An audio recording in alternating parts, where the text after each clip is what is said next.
অবশেষে চিংড়িহাটা মেট্রো প্রকল্পে কাটছে জট। ঐশী মুখোপাধ্যায় আমাদের প্রতিনিধি, বলবেন বিস্তারিত। ঐশী, একেবারে দেখো, হাইকোর্টের নির্দেশে আজকে মেট্রো ভবনে দীর্ঘ 4 ঘন্টার বৈঠকের পরে কাটলো জট। সূত্র মারফত এমনটাই খবর, রাজ্য প্রশাসন, পুলিশ, কলকাতা পুরসভা, বিধাননগর কমিশনারেট এবং RVNL এর প্রতিনিধিরা আজকের এই বৈঠকে উপস্থিত ছিলেন। চিংড়িঘাটার যে মেট্রো প্রকল্প, সেই মেট্রো প্রকল্পের কাজ নভেম্বরের দ্বিতীয় এবং তৃতীয় সপ্তাহের শুক্র, শনি, রবিবার ব্লক করে করা হবে মধ্যরাতে। এবং আরো জানা যাচ্ছে যে 13ই সেপ্টেম্বর এই কাজের যে ট্রায়াল, সেই ট্রায়াল সম্পন্ন করা হবে। সূত্র মারফত এমনটাই জানা গিয়েছে। অবশেষে জট কাটলো চিংড়িঘাটা মেট্রো প্রকল্পে। ধন্যবাদ ঐশী। এই মুহূর্তে বড় খবর, সিপি রাধাকৃষ্ণন হচ্ছেন দেশের পরবর্তী উপরাষ্ট্রপতি। জগদীপ ধনকরের উত্তরসূরি হচ্ছেন সিপি রাধাকৃষ্ণন। 452টি ভোট তিনি পেয়েছেন বলে জানা যাচ্ছে।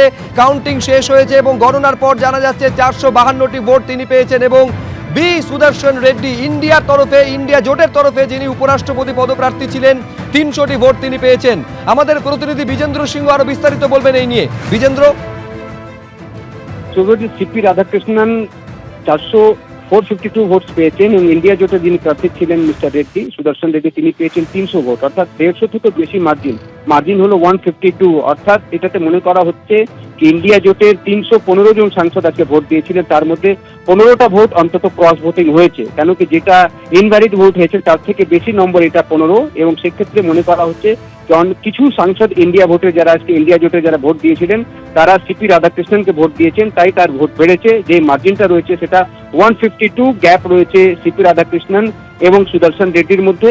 সিপি রাধাকৃষ্ণন এনডিএর প্রার্থী ছিলেন, তিনি পেয়েছেন 452 ভোট এবং পুরো টোটাল ভোট ছিল 788, যার মধ্যে 7টা ভ্যাকেন্সি রয়েছে। 781 ভোটাররা ছিলেন ভোট দেওয়ার জন্য। 767 জন ভোট দিয়েছিলেন, যার মধ্যে ভ্যালিড ভোট ছিল 752, অর্থাৎ কিছু ভোট খারাপ হয়েছে। কিন্তু যে মার্জিনটা দেখা যাচ্ছে এই মুহূর্তে, যেটা দাবি করেছিল কংগ্রেস বা ইন্ডিয়া জোটের তরফ থেকে দাবি করা হয়েছিল 315 জন, তাদের সবই সাংসদরাই এসে আজকে ভোট দিয়েছেন। একটা হয়ে ইন্ডিয়া জোট আজকে ভোট দিয়েছে তাদের প্রার্থী সুদর্শন রেড্ডির জন্য, কিন্তু সুদর্শন রেড্ডি পেয়েছেন 300 ভোট, অর্থাৎ 15টা ভোট তিনি কম পেয়েছেন। এই 15টা ভোট কোথায় গেল? হয়তো কিছু ইনভ্যালিড হয়েছে বা কিছু ভোট চলে গেছে সিপি রাধাকৃষ্ণনের কাছে, যার মার্জিন যেটা এক্সপেক্ট করা হচ্ছিল কি 440-এর আশেপাশে থাকবে, তার মার্জিন হচ্ছে 452 ভোট তিনি পেয়েছেন এবং 300 ভোট পেয়েছেন ইন্ডিয়া জোটের প্রার্থী, অর্থাৎ মার্জিন হয়েছে 152 মার্জিনে জয়ী হয়েছেন সিপি রাধাকৃষ্ণন। এখন খুব সম্ভবত আগামীকাল জানা যাবে তিনি কবে শপথ নিচ্ছেন। জগদীপ ধনকরের পদত্যাগের পর ভ্যাকেন্সি হয়েছিল, সেটাতে ভোট করানো হলো এবং দেখা গেল যাকে প্রার্থী করলো এনডিএ ব্লক, তিনি 150 থেকে বেশি মার্জিনে জয়ী হয়েছেন। এবং সুদর্শন রেড্ডি, যেটা খুবই একটা অ্যানালিসিস হচ্ছিল হয়তো গ্যাপটা তিনি কমাবেন, কিন্তু গ্যাপ কমানো হয়নি, কারণ কিছু দল এরমও রয়েছে যার মধ্যে বিজু জনতা দল রয়েছে। বিজেন্দ্র, তুমি আমাদের সঙ্গে থাকো।